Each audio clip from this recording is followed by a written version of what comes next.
Hi, welcome to the channel, beautiful beloved souls.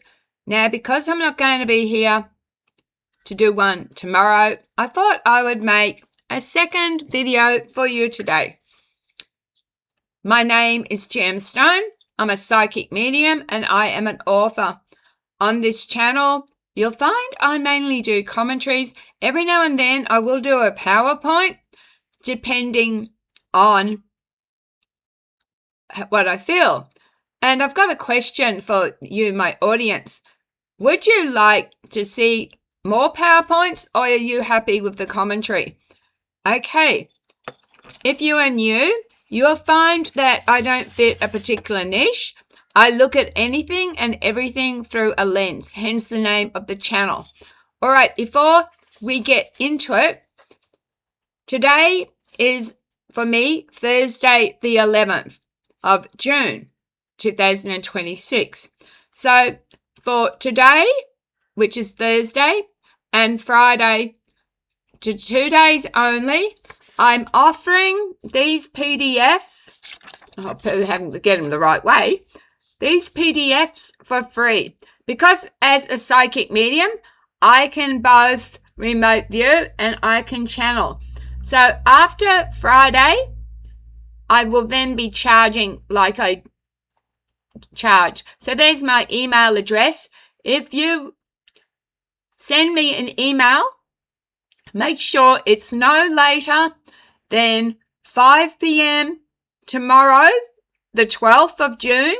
If it's no later than 5 p.m. tomorrow, the 12th of June, I will send you these PDFs for free. After tomorrow at 5 p.m., I will start charging again. So there's my email address if you're interested in those PDFs. I'm not saying I'm an expert, but I can do it. All right, let's get into the video. From pheromones to frequency. The psychic link between insects and higher dimensions. Introduction. What if everything we think we know about insects is incomplete? When most people look at a bee, an ant, a cockroach, or a praying mantis, they see a tiny biological machine operating largely on instinct. A creature driven by chemistry. Pheromones. Simple neural pathways. Automatic behaviors. But what if there's another way to look at them? What if insects are doing far more than we realize? What if their antennae are not merely sensory organs, but sophisticated biological receivers? And what if the hive mind represents not primitive intelligence, but a form of consciousness humanity has barely begun to understand? In this video, we're exploring a provocative possibility. Not that insects are magical, not that science is wrong, but that perhaps our understanding of intelligence itself is far too narrow. Because sometimes the most profound truths arrive wearing forms we instantly reject. And that brings me to a strange lesson connected to an experience I had many years ago. Chapter 1. The Canberra Message. During an experience I associate with an alleged abduction encounter in Canberra in 2001, one message stood out above all others. The being communicated a simple but disturbing idea. Human beings often assume that beauty equals goodness. and ugliness equals danger. We trust what appears attractive. We recoil from what appears unpleasant. Yet, nature repeatedly demonstrates that this assumption is unreliable. Some of the most beautiful organisms possess deadly toxins. Some of the most ordinary-looking creatures perform extraordinary ecological roles. The message challenged something fundamental. What if our visual instincts are misleading us? What if our judgments are often based on appearance rather than function? The idea stayed with me because when I think about insects, let me repeat that, because when I think about insects, I immediately recognize my own bias. I have no problem admitting it. If a cockroach runs towards me, I scream. I don't analyze. I don't contemplate. I react. Yet why? What exactly am I afraid of? Chapter 2. The intelligence we refuse to see. Humans often rank intelligence according to how similar something is to us. Mammals rank highly. Primates even higher. The more a creature resembles us, the easier it becomes to acknowledge its intelligence. Insects sit near the bottom of the hierarchy. Yet, some insect behaviours remain astonishing. Consider bees. A worker bee discovers a rich source of nectar. It returns to the hive, then performs an elaborate dance. That dance communicates direction, distance, quality, environmental information. Other bees decode the message immediately. No language school, no maps, no GPS. Yet, information travels through the colony with remarkable efficiency. What exactly are we looking at? Instinct? Communication? Or perhaps a form of intelligence operating differently from our own? Chapter 3. The Cockroach Thought Experiment. One of my favourite childhood memories involved reading Mad, M-A-D, Mad magazines. There was a cartoon that completely flipped perspective. In the drawing, cockroaches were portrayed as sophisticated people. They had jobs. They wore suits. They spent evenings socializing. One night they returned home. The house was dark. Everything seemed normal. Then one of them switched on the light.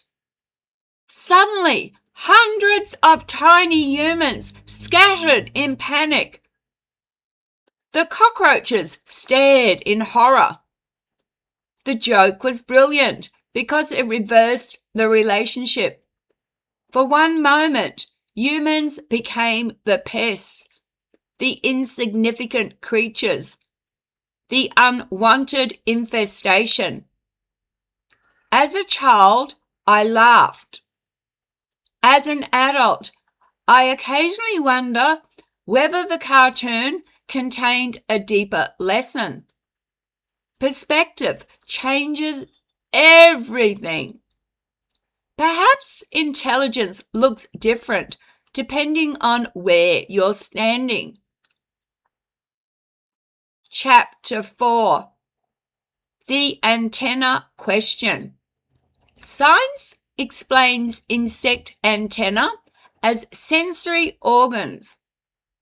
They detect chemicals, air movement, humidity, temperature, vibration. This explanation is supported by extensive evidence. Yet, when examining the extraordinary complexity of antennae, some researchers have wondered whether we fully understand all the information insects process.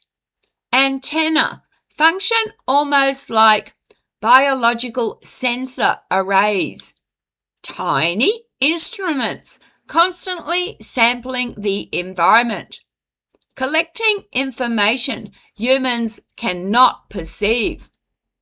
Now, let's move into speculative territory. Some metaphysical thinkers propose that consciousness itself may involve forms of information not yet fully understood. If that were true, could insects be sensing aspects of reality that humans routinely miss? We don't know. But it is an intriguing question. Chapter 5. The Hive Mind. Perhaps the strangest feature of insect life is collective behavior. An individual ant appears limited. A colony appears intelligent. No single ant understands the entire system. Yet, together, they create complex structures, solve problems, adapt to changing conditions, allocate resources, respond dynamically to threats. It's almost as if intelligence emerges from connection itself. This concept has fascinated computer scientists for decades. Swarm intelligence algorithms now influence robotics and artificial intelligence. The hive may appear primitive, yet it solves problems that challenge sophisticated human systems. Perhaps the colony is not a collection of individuals. Perhaps it functions as a larger organism, a distributed mind. Chapter 6. The buzzing at the edge of reality. One detail repeatedly appears in paranormal accounts. Buzzing, bzzz, humming, vibration. People describe hearing frequencies beyond unusual experiences. Before apparitions. Before altered states. Before encounters they consider spiritual. Now, this does not prove any connection with insects, but the symbolism is fascinating. Insects communicate through vibration constantly. Bees vibrate. Cicadas vibrate. Crickets vibrate. Entire ecosystems communicate through resonance. Nature itself hums with information. Could vibration be more fundamental to reality than we currently appreciate? Many ancient traditions certainly believed so. Chapter 7. The Insectoid Archetype. One reason insectoid beings provoke such intense reactions may be because they challenge human assumptions. We expect wisdom to look human. We expect divinity to look beautiful. We expect intelligence to resemble our own. But what if advanced consciousness appears in a form we found unsettling? Would we recognize it? Or would we reject it immediately? This is where another conversation with my youngest son comes to mind. We once discussed the concept of angelic saviors. Then we asked a strange question. What if a being came to help humanity, but it looked like a giant cockroach? Would anyone listen? Or would everyone run? It's an uncomfortable thought experiment, yet it reveals how strongly appearance influences judgment. Chapter 8. Beauty and Deception. Throughout mythology, beauty is frequently associated with deception. Enchanting sirens, seductive spirits, shape-shifting entities. Even within the Christian tradition, Satan is often described as an angel of light. He was described as the most beautiful being. The lesson appears repeatedly. Do not judge solely by appearance. Evaluate actions. Evaluate intent. Evaluate outcomes. This principle extends far beyond spirituality. It applies to politics, advertising, relationships, technology, and perhaps even our assumptions about intelligence itself. Chapter 9. The Cosmic Transceiver Hypothesis. Now, let's explore a speculative idea.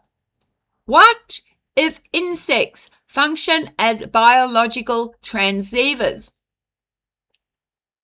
Not in a science fiction sense, but as organisms uniquely adapted to receive information from their environment. Their antenna continually gathers signals. Their colony continuously processes information. Their collective behavior continuously adapts. Perhaps insects represent nature's most efficient information processing systems. In this framework, the hive becomes less like a machine and more like a living network, a biological internet millions of years older than humanity. Chapter 10. Rethinking higher intelligence. One recurring mistake humans make is assuming that advancement means becoming more individualistic. But nature often rewards cooperation, synchronization, interdependence. Perhaps highly advanced forms of consciousness balance individuality with collective awareness.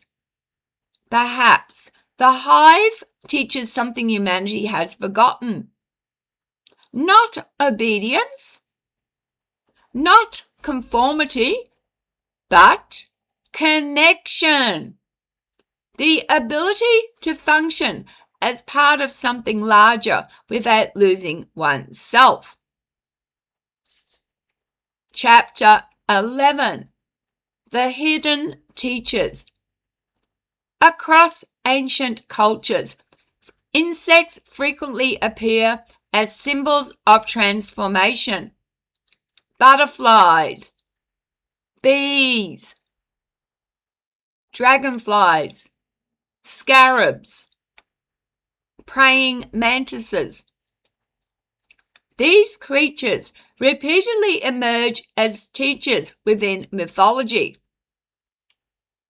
Why? Because perhaps insects embody change, metamorphosis, adaptation, persistence, qualities essential to both biological and spiritual evolution. Chapter 12. A different way of seeing. Perhaps the greatest lesson insects offer is humility. The world is not arranged according to human preferences. Nature owes us no resemblance. Intelligence may emerge in forms we dislike.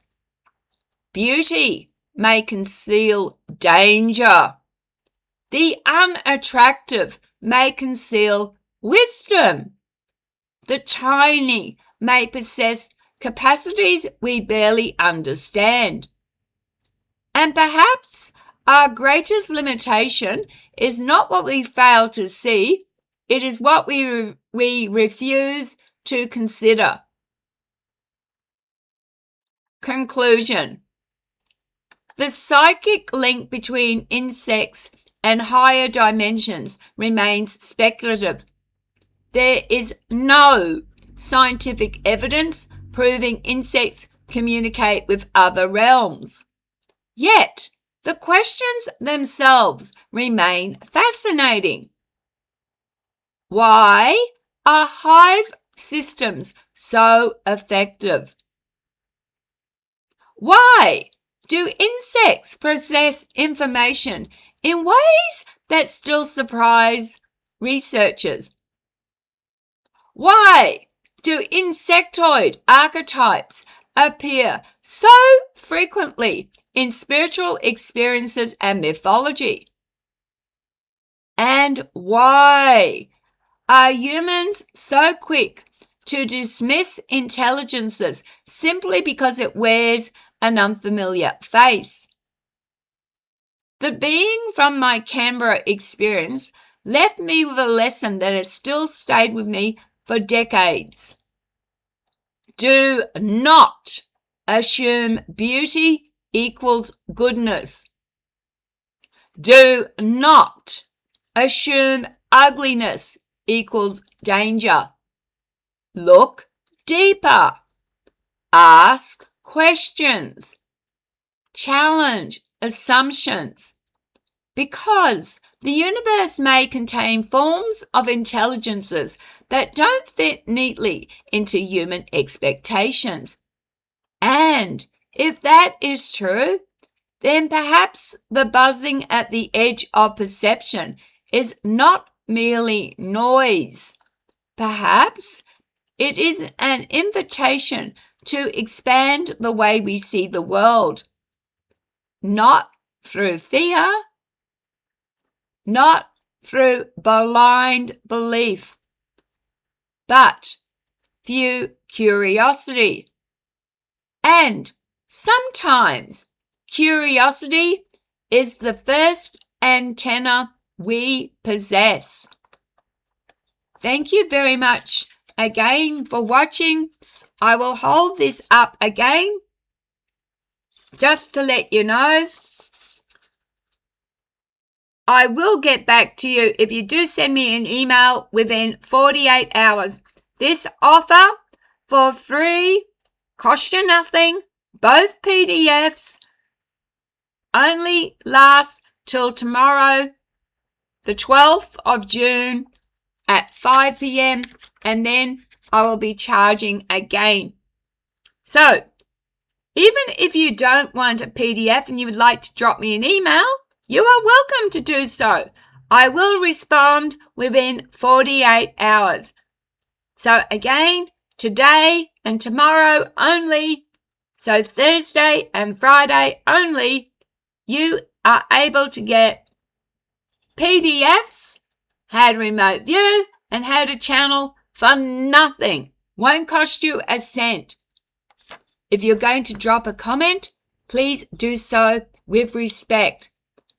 If the world was less judgmental, less prejudice, more respectful, more tolerant, it'd be so much better place to be. Please be kind to each other. Smile at a stranger. You might just save someone's life. Take care of yourselves because you matter. You matter to me. You are special. You are loved. Thanks again. Have a good day tomorrow, and I'll be back on Saturday. Love, light, and blessings. Goodbye.